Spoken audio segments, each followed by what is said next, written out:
The Business Council of Australia has slammed the federal government's IR package as a threat to the nation's productivity and casual workforce. Live to Sky News political reporter Joel Philp. Joel, outgoing CEO Jennifer Westacott used what could be one of her last interviews in the role to deliver a pretty scathing assessment.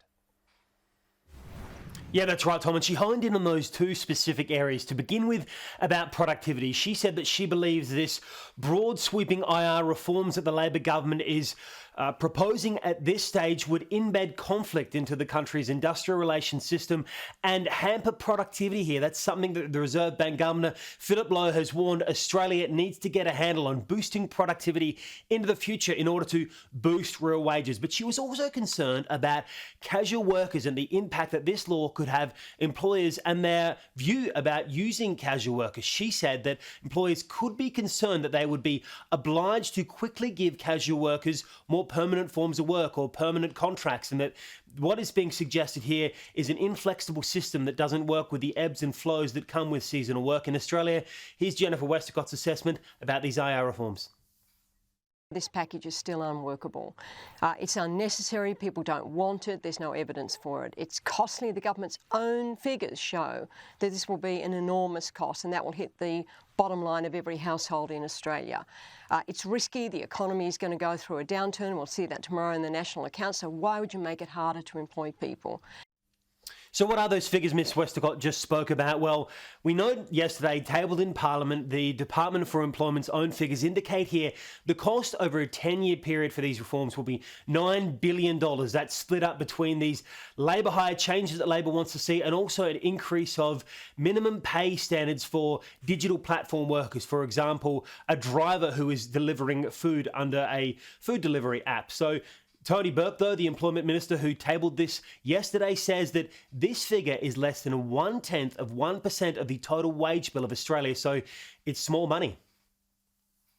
The money goes to workers who are currently being underpaid. That's a good thing.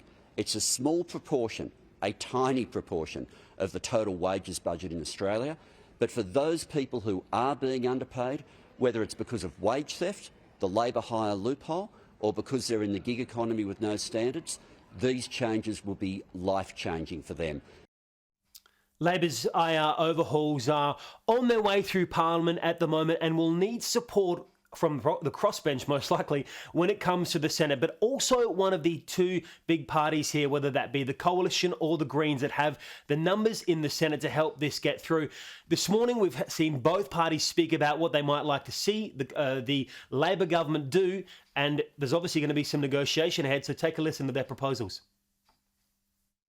I would ask Mr Burke, please, can we now have the Senate committee undertake a fulsome inquiry into this legislation? Let's work through the complexity, let's work through the cost, let's work through the confusion.